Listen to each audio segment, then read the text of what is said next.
Décidément, dans l'affaire DSK, le procureur de New York, Cyrus Vance, prend son temps. L'audience initialement prévue le 1er août a été reportée au 23 août. Les avocats de l'ancien patron du FMI ont donné leur accord et espèrent un non-lieu d'ici là. Un nouveau report qui intervient au lendemain des interviews accordées par Nafissatou Diallo à la presse américaine. On rejoint notre correspondant aux États-Unis, Guillaume Debré. Et Guillaume, comment doit-on interpréter ce report de calendrier ? Il y a plusieurs manières de le lire. La première, et c'est une évidence, Cyrus Vance veut enquêter à fond sur les allégations, sur les accusations que porte Nafissatou Diallo contre Dominique Strauss-Kahn. Il a reçu la semaine dernière les avocats de Tristan Banon et il cherche donc à non pas lier les deux histoires, mais en tout cas savoir si les deux gars ont des similitudes, mais l'autre lecture, c'est évidemment une accusation qui est mise à mal. La crédibilité de Nafissatou Diallo est évidemment mise à mal, et depuis ses déclarations télévisées, ses interviews qu'elle a données à Newsweek et à ABC News, le procureur est, dit-on, furieux, et peut-être se dirige-t-on vers un non-lieu dans les semaines à venir, peut-être le 23 août, peut-être un petit peu plus tard, c'est évidemment une incertitude, mais clairement, l'accusation, le procureur, le ministère public veut prendre son temps pour savoir quel va être son prochain coup. Ils sont extrêmement embarrassés des déclarations publiques de Nafissatou Diallo. Ça complique leur travail et ils sont bien sûr sur la défensive. On devrait savoir dans quelques semaines quelle est l'issue donc de cette procédure américaine. Merci Guillaume Debré pour ces précisions.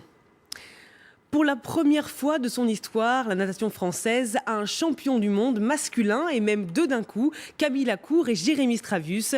Les Français sont champions du monde du 100 mètres d'eau grâce à leur victoire en finale à Shanghai avec le même temps, 52 secondes et 76 centièmes. Retour sur un incroyable coup double avec Dominique Sideropoulos. 2 médailles d'or pour le prix d'une. Dans cette finale du 100 mètres d'eau, la France visait son tout premier titre chez les hommes dans un championnat du monde. En une course, Jérémy Stravius et Camille Lacour lui en offrent 2. Après, je vois mon nom avec numéro 1 et j'éclate de joie. Et à côté, je vois que Jérémy éclate de joie aussi. Je regarde son truc. Je vois qu'on est ex-aequo, c'est le meilleur scénario qui pouvait nous arriver. 52 secondes 76, les deux hommes réalisent le même temps au centième près. Au terme d'une course maîtrisée, leur plus proche adversaire est à 2 dixièmes. Très très heureux de partager ça avec Camille.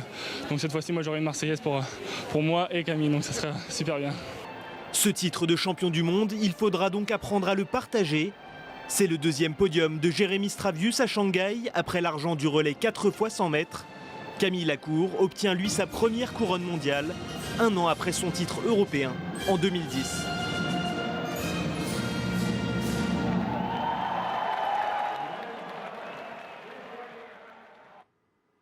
Pas de médaille en revanche pour Yannick Agnel qui finit 5e en finale du 200 mètres nage libre.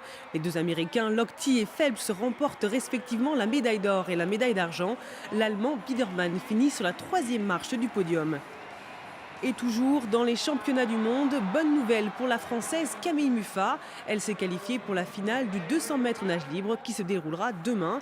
Elle prend la 2e place de la seconde demi-finale derrière l'Australienne Kylie Palmer. Au Liban, 6 casques bleus français ont été blessés dans une explosion à Saïda, dans le sud du pays. 3 sont hospitalisés. L'attentat visait clairement leur véhicule alors qu'ils circulaient le long de la route côtière, près de l'entrée sud de la ville. La charge explosive avait été placée en bord de route. La Norvège, toujours bouleversée 4 jours après la double attaque qui a fait 76 morts. La police a révélé aujourd'hui les premiers noms des victimes. L'État envisage de poursuivre le suspect Anders Breivik pour crime contre l'humanité, un chef d'accusation passible de 30 ans de prison. Le carnage de l'île d'Utoya a fait à lui seul 68 morts, parmi lesquels le frère de Khalid, un des rescapés de la tuerie que Jessica Lederman et David Salmon ont rencontré. Nous sommes à Hamar, à 2 heures d'Oslo. Devant la maison de la famille Hadji, une bougie et des voisins qui viennent présenter leurs condoléances. Khalid était sur l'île d'Utoya avec ses 2 frères. Ismaël, le plus jeune d'entre eux, n'est jamais revenu. Je ressens qu'il est toujours là, quoi.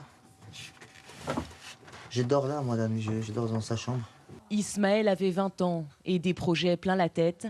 Khalid nous raconte les derniers moments qu'il a passés avec ses 2 frères. C'était comme dans un film d'horreur, quoi. Ces cris-là, c'était incroyable. Je pensais que c'était un cauchemar. Nous étions dans le même endroit. Ils m'ont regardé, j'ai dit courez. Et là, on a couru, mais on s'est séparés. Puis là, j'ai glissé. Et j'ai glissé parmi les morts. Et parmi eux, c'était mon petit frère qui était là-bas. Les secours arrivent après de longues minutes. À cet instant, Khalid pense qu'il laisse derrière lui ses 2 petits frères. Mais lorsque Khalid arrive à l'hôtel où sont regroupés tous les rescapés, J'étais en train de chercher parmi les gens. Et là, je l'ai vu, il était là-bas avec une serviette. Il tremblait.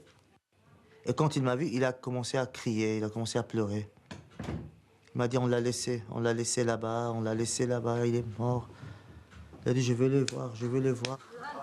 le revoir, mais aussi chasser cette image qu'il n'oubliera jamais. L'image de ce tueur qui m'a regardé juste dans les yeux avec son sourire. Et Barack Obama s'est rendu ce midi à la résidence de l'ambassadeur de Norvège à Washington pour présenter ses condoléances. Le vice-président Joe Biden l'accompagnait. Sur le registre, le président américain a écrit « Aux Norvégiens, nous avons le cœur brisé par la perte de tant de personnes ». Au Maroc, 80 personnes sont mortes dans le crash aujourd'hui d'un avion militaire à Goulmim, dans le sud du pays. Il s'agit du plus grave accident aérien de l'histoire du pays. Le roi Mohamed VI a décrété 3 jours de deuil national. Toujours aucune trace de Xavier Dupont de Ligonnès et pourtant l'enquête continue. Une vingtaine de proches et membres de sa famille ont été auditionnés aujourd'hui par la police. Le père de famille nantais reste introuvable depuis le 15 avril. Il est soupçonné d'avoir tué sa femme et ses 4 enfants.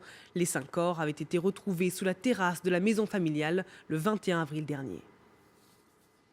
En politique, Jean-Louis Borloo, sur ses terres, a inauguré le nouveau stade de Valenciennes.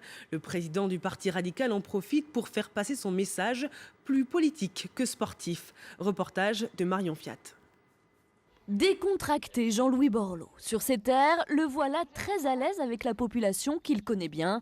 Valenciennes pour lui un tremplin. Pour la France en tout cas, ce pourrait être, selon lui, un bel exemple à suivre. Le Valenciennois, c'est la preuve vivante que des hommes et des femmes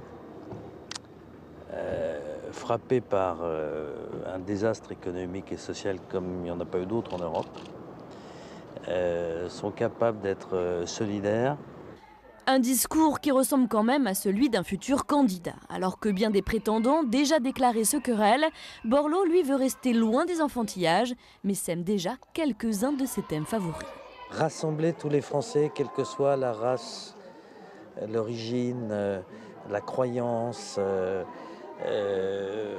pour un projet noble, pour un projet commun. Je vais essayer, en tous les cas, de m'y préparer. En tout cas, candidat ou pas, Borloo veut prendre un peu d'épaisseur. Et concernant la lettre de Nicolas Sarkozy aux parlementaires, il se plaît à penser que c'est un peu de son initiative.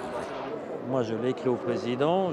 J'observe qu'il a, d'une certaine manière, répondu en écrivant aux parlementaires. Je m'en réjouis. Je pense qu'on peut aller au-delà. Et c'est lui qui, dans la soirée, a inauguré le nouveau stade de Valenciennes. Un projet de très longue haleine qu'il a porté pendant plus de 20 ans. Une façon pour lui de montrer peut-être que tout vient à point. À qui c'est attendre? Et justement, Nicolas Sarkozy demande le soutien des parlementaires sur la règle d'or budgétaire.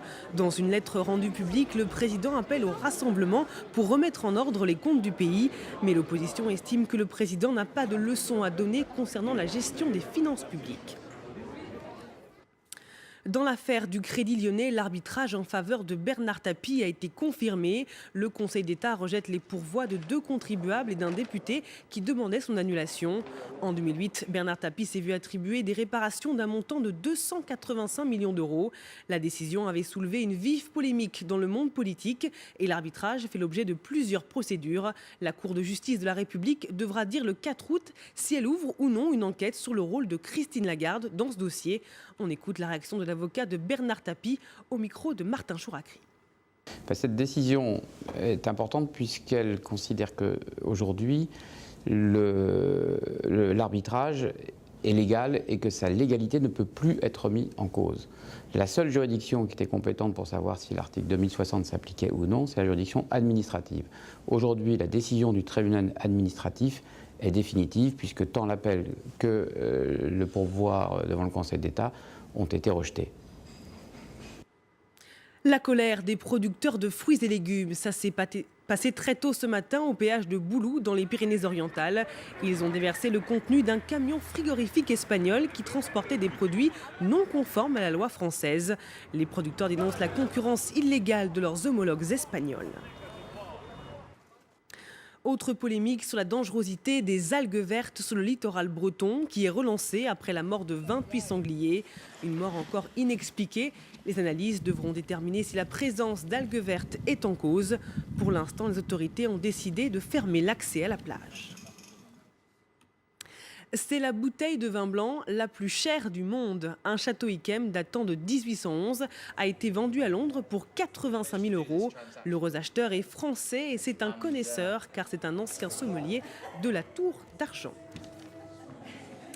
Et je vous rappelle la principale information de la soirée dans l'affaire DSK. La prochaine audience aura finalement lieu le 23 août. Un report demandé par le procureur de New York, Cyrus Vance. Les avocats de l'ancien patron du FMI ont donné leur accord et espèrent obtenir un non-lieu d'ici là. Ce report intervient au lendemain des interviews accordées par Nafissatou Diallo à la presse américaine. Restez avec nous dans un instant, un nouveau journal avec Julien Domel.